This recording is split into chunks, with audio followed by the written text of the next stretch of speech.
বারাকাতুহু। প্রিয় ভাই ও বোনেরা, আমরা দুনিয়াতে বেঁচে আছি এবং অনেকেই বেঁচে আছে যাদের মা নাই, অনেকে আছে যাদের বাবা নাই, আবার অনেক এমন মানুষ রয়েছে যাদের মাও নাই বাবাও নাই।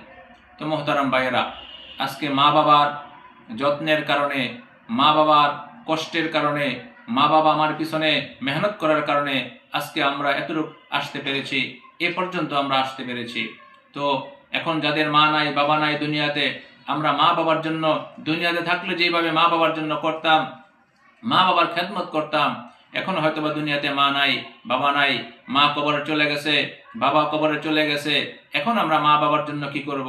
আবার অনেক সন্তান এমন রয়েছে যারা অনেক ডিগ্রি নিয়েছে, অনেক উচ্চ শিক্ষিত, অনেক সম্পদের মালিক, তাদের মা বাবা বেঁচে আছে, আজকে মা বাবাকে সময় দিবে, মা বাবার একটু খেদমত করবে, এটা তাদের তৌফিকে কুলায় না।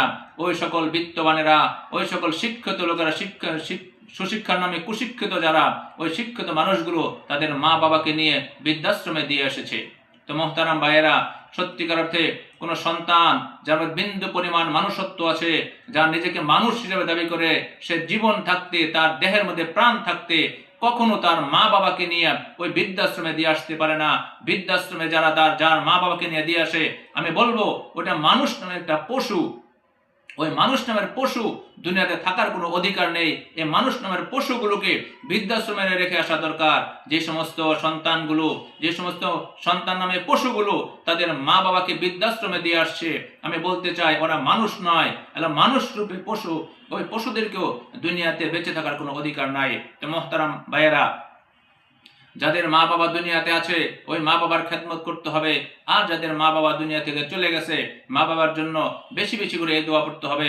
আল্লাহ রাব্বুল আলামিন কোরআনে কারীমের মধ্যে এই দোয়াকে শিক্ষা দিয়েছেন যে, হে দুনিয়ার লোকেরা, হে দুনিয়ার মানুষ, তোমাদের যাদের মা নাই বাবা নাই, যাদের মা বাবা দুনিয়া থেকে চলে গেছে, তোমরা বেশি বেশি করে মা বাবার জন্য এই দোয়া করো। রব্বিরহামহুমা কামা রাব্বায়ানি সগীরা।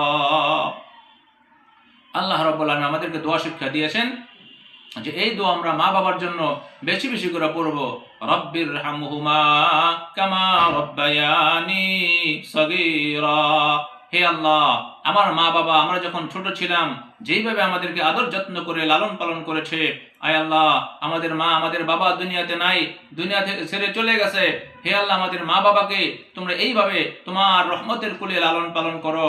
আয় আল্লাহ, তোমার কাছে দোয়া করতেছে, তোমার কাছে ফরিয়াদ করতেছে, তুমি আমার মা বাবাকে তুমি তোমার রহমতের কোলে লালন পালন করো। আমার মা বাবাকে আয় আল্লাহ তুমি জাহান্নাম থেকে মুক্তি দিয়ে দাও, জান্নাতের ফয়সালা করে দাও। হে